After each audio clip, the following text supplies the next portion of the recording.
وبركاته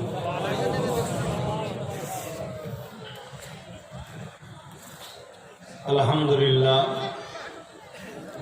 আজ আপনাদের নতুন স্বরূপপুর ইসলামিয়া কোরআনিয়া মাদ্রাসার বাৎসরিক উন্নয়ন উপলক্ষ করে মাহফিল।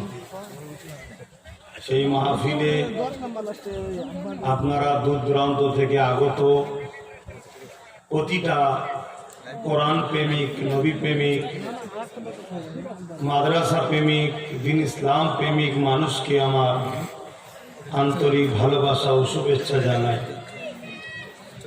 আলহামদুলিল্লাহ, আমার পূর্বে অনেকে আলোচনা করেছেন। এখন আমি গুনাহগার ফুরফুরা দরবার শরীফ, হুগলি জেলা, জাঙ্গিপাড়া থানার অন্তর্গত, সেখান থেকে এসেছি।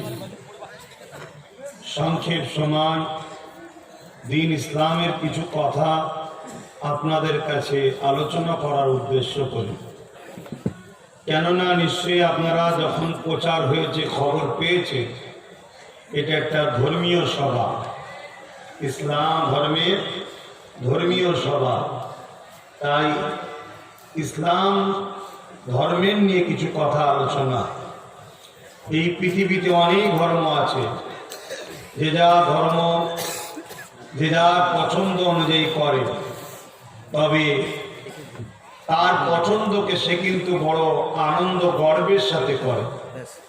আমরা ইসলাম ধর্মের অনুসারী, এমন একটা ধর্ম, ইন্নাদ-দীনা ইনদাল্লাহিল ইসলাম।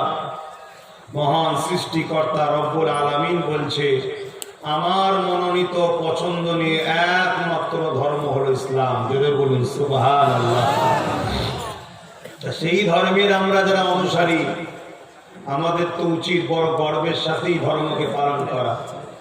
কিন্তু দুঃখ লাগছে, যদি আপনারা দুদিকে যেভাবে দাঁড়িয়ে আছেন, যদি আপনারা বসতেন আপনাদের বসার জায়গায়, এ মাঠটা অনেক ছোট হয়ে যেত।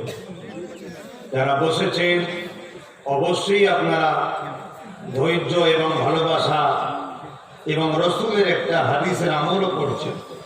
যেনারা দাঁড়িয়ে আছেন, আমি আশা রাখব, আমি একজন আপনাদের ভাইয়ের মতো, সন্তানের মতো এসেছি আপনাদের কাছে মেহমান হিসাবে। আপনাদেরকে বলবো, আপনারা কমসে কম পিছনে যারা রয়েছেন, এসে চটে বসার চেষ্টা করুন। চটে বসলে ইজ্জত যাবে না। ইজ্জত যে আমাদের শেষ হয়ে গেছে, ওই ইজ্জতকে পুনরায় যদি ফিরিয়ে পেতে চান, তাহলে কোরআনের মাহফিলে, দিন ইসলামের মাহফিলে অভ্যাস করুন বসা।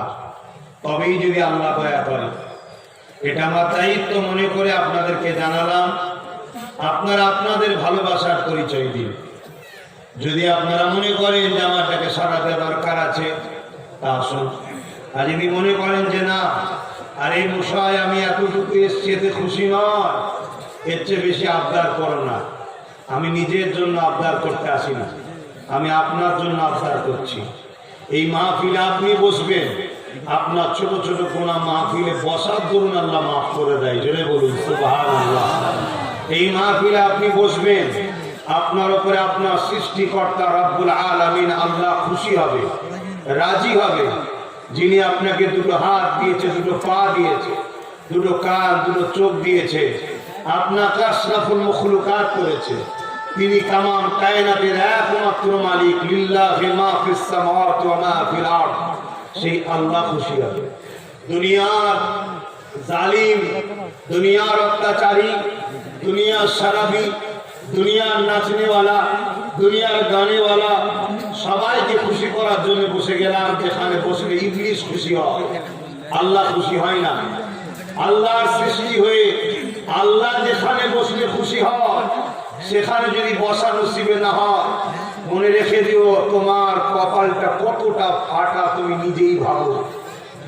অন্য কারোর নিয়ে ভাবার দরকার নেই, তুমি নিজে নিজে ভাবো যে হাই রে, আমি চায়ের দোকানে বসতে পারলাম, গানে বসতে পারলাম, মাচানে বসতে পারলাম, সিনেমায় চলে গেলাম, যাত্রায় চলে গেলাম, লুটেরা বদমাইশ চরিত্রহীন ইসলামের দুশ্মনদের মিটিং মিছিলে গিয়ে বসলাম। আর যেখানে আল্লাহ ও রসুলের কথা হবে, সেই মাহফিল আমি বসতে পারলাম না। আপনি বিবেককে প্রশ্ন করুন যে আপনি কতটা খারাপের দিকে চলে গেছেন। এখনো সময় আছে, ফিরে আসুন। আমাদের বাড়ি অনেকটা দূরে, আসা যাওয়া বন্ধ হয়ে গেছে, আবার নতুন করে আসা যাওয়া হচ্ছে। এটা আপনারা কি অখুশি হচ্ছেন নাকি? মনে রাখবেন, এই পূর্ব ভারতে দ্বীন ইসলামের গাছ রোপণ করেছে আমার বেটা জান মুজাদ্দিদ জামান সৈয়দনা আবু বকর সিদ্দিক আল কুরাইশি ফুরফুরাবি আহলে রাসূল, তিনি প্রতিষ্ঠিত করেছে। জোরে বলুন সুবহানাল্লাহ। এই ভারতবর্ষে আরো অনেক সিলসিলা আছে, যেমন দেওবন্দি বলে একটা সিলসিলা আছে। দেওবন্দীদের পীর সাহেব হাজী ইমদাদুল্লাহ মুহাজির মাক্কি রাহমাতুল্লাহ আলাইহি, তিনি ভারতবর্ষের ওই সাইডে দ্বীন ইসলামের গাছ রোপণ করেছে।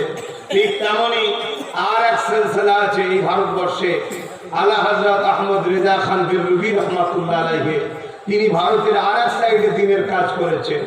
এই ভারত এখন ভাগ হয়ে গেছে, তখন একসাথে ছিল। আরো একজন রয়েছে কারামত আলী জনপুরি সাহেব রহমাতুল্লাহ আলাইহি। এই চার হাস্তিদের দ্বারা এই বিশাল ভারতের দ্বীন ইসলামের প্রচার প্রসার হয়েছে। মনে রাখবেন, আর আমরা যারা হাদিস বলি, আমাদের সবার মুরব্বী আব্দুল হক মুহাদ্দিস দেহলভী রহমাতুল্লাহ আলাইহি, ইনাদের দ্বারা আমরা দ্বীন ইসলাম পেয়েছি। কিন্তু দুঃখের বিষয়, আজ আমরা সহজে ধর্ম পেয়েছি, এই ধর্মের উপরে গুরুত্ব নাই। তো যাক, আমার ডিউটি ছিল আপনাদের কাছে জানানো, কেন আল্লাহ আমাকেও প্রশ্ন করবে, আমাকেও ধরবে, তুমি বললে না কেন। এবারে আপনাদের দায়িত্ব, চটে নামবেন কি নামবেন না ওটা আপনাদের ব্যাপার। আসেন আলোচনার দিকে যাই। সকলে ভক্তি ভরা ভালোবাসায় উচ্চ আওয়াজে দরুদ শরীফ পড়ুন।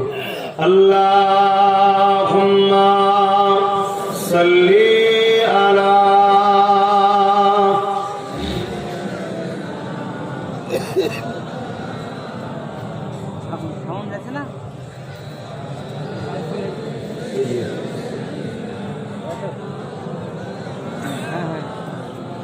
আমার বাপজানেরা, আশা রাখছি আপনারা সবাই দরুদ পড়ছেন, কিন্তু অনেকটা দূরত্ব করে দিয়েছে আপনাদের থেকে আমাকে, ওই জন্য হয়তো শুনতে পাচ্ছি না। কেন দরুদ পড়তেই হবে, দরুদ পড়তেই হবে। আল্লাহর হুকুম, দরুদ পড়া উম্মতে মুহাম্মাদি তোমার আমার জন্য আল্লাহর হুকুম, ফরজ, পড়তেই হবে, কোনো ভাবে গুঞ্জাইশ নাই। যিনি হুকুম দিয়েছে নামাজ, যিনি হুকুম দিয়েছে রোজা, যিনি হুকুম দিয়েছে মালদারদের জন্য হজ, যিনি হুকুম দিয়েছে মালদারদের জন্য যাকাত, তিনি হুকুম দিয়েছে সাল্লু, তোমরা দরুদ পড়ো, তিনি হুকুম দিয়েছে। কিন্তু এখানে একটা কথা গৌর করার ব্যাপার আছে। খোদা নামাজ পড়নে কে লিয়ে, আল্লাহ নামাজ পড়ার জন্য আমাদেরকে আদেশ দিয়েছে, কিন্তু আল্লাহ নামাজ পড়েন না। রোজা রাখার আদেশ দিয়েছে, রোজা রাখে না। হজ করার আদেশ দিয়েছে, করেন না। কিন্তু আল্লাহ আমাদেরকে আদেশ করার আগে নিজে নবীর উপরে দরুদ পাঠায়। জোরে বলুন সুবহানাল্লাহ, আরো জোরে বলুন সুবহানাল্লাহ। এখন আপনারা কোন ধারণার মধ্যে আছেন আমি জানি না, তবে ঝগড়া টগড়া যেন করে ফেলবেন না। মেহমান মানুষ, ভালো লাগলে নেবেন, না ভালো লাগলে না নেবেন। কেন বড় দুঃখজনক, যাদের লাখো কোটি প্রভু থাকে তাদের ঝগড়া নেই, আমাদের একজন আল্লাহ হয়ে আমাদের মধ্যে অনেক ঝগড়া, এটা দুঃখজনক। যাক, তারপরেও চেষ্টা করবেন বুঝার, আশা রাখছি দুনিয়া আখিরাতের কল্যাণ ফায়দা আল্লাহ দেবে। তবে খুবই ঠান্ডা, এত বেঁধে বুঝে ওয়াজ করাও খুব কষ্টের বিষয়। তারপরেও ইনশাআল্লাহ বলবো, খেয়াল করে দেখুন, আল্লাহ खुद নিজে দরুদ পাঠান। कोई भी काम ऐसा नहीं जो खुदा किसी को साथ में लिया। কোন কাজে আল্লাহ নিজের সাথে কাউকে লাইনি। फिर भी दरूद के बारे में, দরুদের জন্য খোদা ফেরেশতাদের ঘর সাথে নিয়ে আসো, তোমরাও দরুদ পড়ো। জোরে বলুন সুবহানাল্লাহ। আর শুধু ফেরেশতা নয়, ইয়া আইয়ুহাল্লাযীনা আমানু, হে মানুষ নয়, হে ঈমানদার, সাল্লু, তোমরাও দরুদ পড়ো, আমাদেরকেও আল্লাহ নিয়েছে। কেন? তোমরা দরুদ পড়বে, এর বিনিময়ে নবীর শাফাত নিয়ে জান্নাতে যাবে। জোরে বলুন সুবহানাল্লাহ। আসুন, আমরা দুনিয়ার জমিনে এত লাঞ্ছিত, এত অপমানিত, এত পদদলিত, এত পদভূমিষ্ঠ, এর কারণ আমরা আমাদের লিডার, আমাদের নেতা কে আমরা ছেড়ে দিয়ে বসে আছি। আজ থেকে 100 বছর আগে পৃথিবী আমাদের ছিল। আমাদের দলের গোড়ায় আমেরিকাকে এসে দাঁড়িয়ে থাকতে হতো, আমাদের দলের গোড়ায় ফ্রান্সের প্রাইম মিনিস্টার এসে দাঁড়াতে হতো, আমাদের দলের গোড়ায় ব্রিটেনের প্রাইম মিনিস্টারকে দাঁড়িয়ে থাকতে হতো। আমরা ইজাজত দিতাম, 2-3 মিনিটের জন্য প্রবেশ করত, কথা বলতে, বেরিয়ে চলে যেত। পৃথিবী আমাদের ছিল। কিন্তু আজ এই 100 বছর হলো পৃথিবী আমাদের হাত থেকে ফসকেছে, পশ্চিমা দুনিয়ার হাতে চলে গেছে।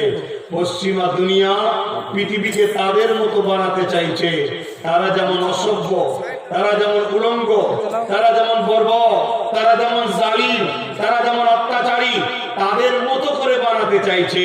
আর যেদিন আমাদের হাতে পৃথিবী ছিল, এতিম হাসতো, বিধবা সাহারা পেত, গরিব খুশিতে থাকতো, ক্ষুধার্ত কেউ থাকতো না, কারো করোনার কাপড়ের সমস্যা হতো না। এই পৃথিবীতে সবাই সেদিন শান্তি পেয়েছিল। কেন? আমরা আমিনা আল্লাহর আদর্শ পৃথিবী চালিয়েছি। জোরে বলুন সুবহানাল্লাহ। আসুন, সেই লিডারের উপরে মহব্বতের সঙ্গে উচ্চ আওয়াজে এত মানুষ চিৎকার দিয়ে জবান খুলে দিবানা হয়ে পড়ুন, আল্লাহুম্মা সাল্লি আলা মাওলানা মুহাম্মাদ ওয়া আলা আলিহি।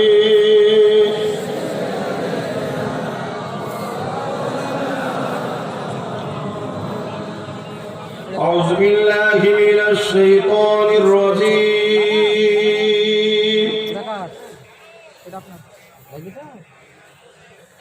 বিসমিল্লাহ।